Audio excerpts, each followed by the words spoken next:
Hey everybody, Isaiah Colton and Bobby Gul here with another episode of Sales and Marketing Secrets. And today we have a very important episode for you.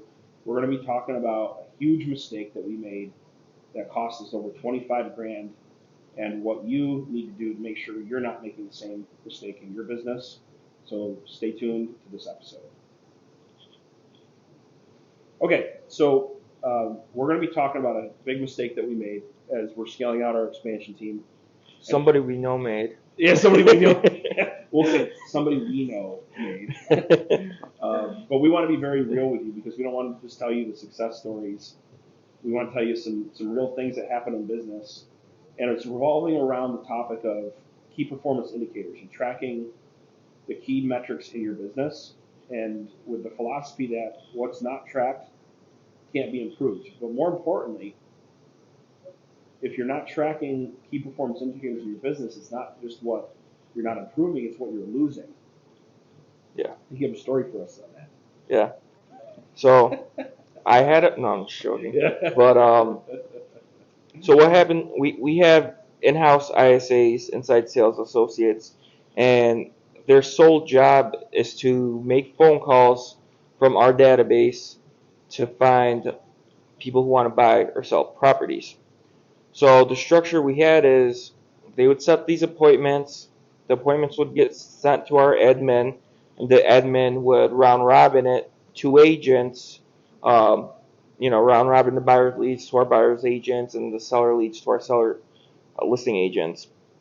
And at the end of every month, we have a corporate meeting where we sit down and we go over those figures. And at the end of last month,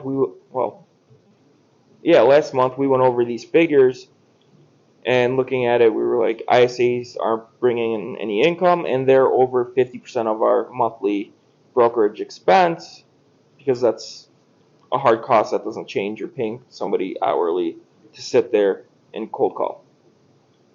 So we discussed turning the ISAs off, having them do something else, or just changing our whole model around because it wasn't bringing any income, and digging, peeling the onion back and digging a little deeper. We discovered that the administrator wasn't dispersing the appointments correctly. And that ended up costing us $25,000 that month. How'd you come up with the 25 grand? The 25 grand I came up with, I did, and it's actually more than 25 grand. I said, let's say these leads are the crappiest leads that there were, right? They sent 16 appointments, which we received none of them. I said, let's convert on 5 of those 16, which our conversion rate is much higher than that. And I said, let's say we charge $3,000 per 5. That's 15 grand plus the cost of the ISAs up top. That's $25,000. Plus the leads we paid for, plus this, plus that. It all comes to 25. But again, that's if we only, those were crappy leads. Our conversion was crappy, and those leads were only $100,000 house, which in our market it's double that. So if you use the real figures and pulled our conversion rate up, it's upwards of $50,000. But I'm thinking worst case scenario, we lost $25,000. So what emotions were you feeling? What was going on in your mind when you found this out? I was pissed, and as team leaders and brokers and whatnot, I feel like a lot of us have that mentality. If I do it myself, it's going to get done correctly. So I have a hard time delegating. So when I do delegate and I'm losing money, it frustrates the hell out of me. Because in my head, it's like, when I was doing that, nothing was falling through the cracks. What the hell? But we realized to grow, you have to delegate, and you have to create systems and procedures to take over that position so you could work more on the business and not in the business. So that's what we did. We sat down with our team. We said, all right, obviously this isn't working. It's falling through the cracks. What can we do to correct this? And we created procedures and processes with checks in them, right? So if this software failed and this failed, then we have a 3-step process now. that agents are getting their appointments in 3 different ways. So if the admin even forgets to call or whatever, they're still getting those appointments. Nothing's going to be falling through the cracks now. And that process got documented this time around too, right? So the admin knows what they're doing. There's those like you said, those checks and balances, and we have really strong tracking system to track from lead to appointment presentation to closing, what lead it came from, and now when we do that weekly check-in, be able to catch it if there's issues a lot quicker. Yep. Celebrate the successes and recalibrate faster.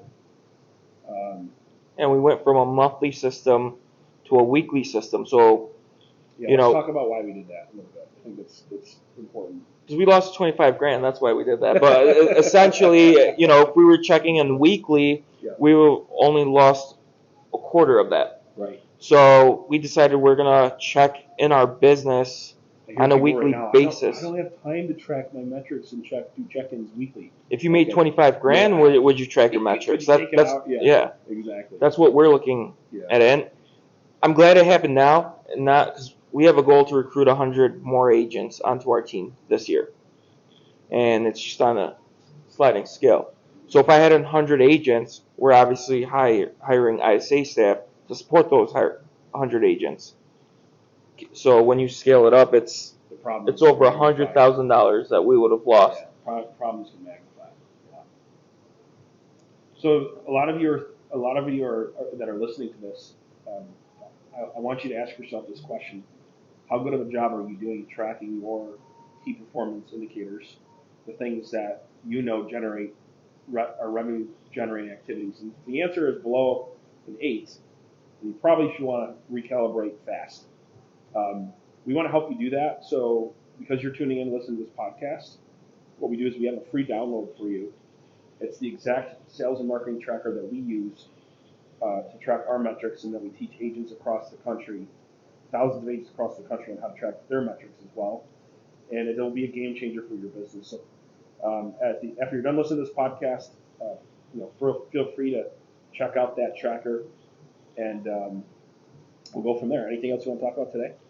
I just want to talk about failures because I think we had a huge one. Yes. A lot of people, if they fail, I'm done, this, that. We talked about turning off the ISA plan.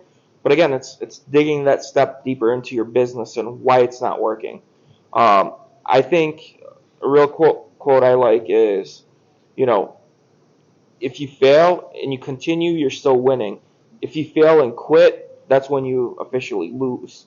And we all fail. It's not, if we're going to fail, it's when we're going to fail. And I think it's important to get back up on your feet and, push it 10 times harder than you did if you want to move forward, because nobody has that glass globe to, make the right decisions the first time around. That's why we're in this business is, we're creating something and resolving problems. Yeah, and I think you'll hear us, if you're in our world, you'll hear us talk about a fixed mindset versus a growth mindset. And that's what I love about the team that we have, is they really have a growth mindset. Yep. They don't go into things and see them as failures or just where it like knocks you out of the box or causes you to make poor decisions. We see it as we try to make sure we're staying in a growth mindset and say, okay, how can we make it better? What are the positives that can come out of this, and how do we make sure that it never happens again? And so, like, our philosophy, it's okay to make a mistake, but it's absolutely unacceptable to make the same mistake over and over again. Correct. And I think another mindset is scalability. Yes. I mean, when we were running our just small team, we had procedures and processes that we did that weren't scalable, but we just kept continuing. And when we wanted to shift towards growth, now it's what we're doing, is it scalable? If the answer is no, even if it's working and, producing income, we're not going to spend our time on that. We're going to figure out what we can do to scale it, or we're going to find another process that is scalable. And I think that's a very important mindset when you're looking to grow. That's really good. So we want to leave you with that thought, is focus on scalability, put systems in place, manage your business on a weekly basis instead of just a monthly basis. If you catch things a lot quicker, you'll you'll capitalize on opportunities a lot faster. Therefore, you'll grow a lot quicker. And we appreciate you listening into this episode of Sales and Marketing Secrets. Again, feel free to grab the template that we're going to provide you to track your metrics. And we greatly appreciate it if you share this podcast with somebody else that you could think could use value on growing businesses. And you can also go to realestatenexus.io to check out some really cool software to help you generate listings from your database along the way. So with that, Bobby Gul, Isaiah Colton, another episode of Sales and Marketing Secrets, and we'll see you next week.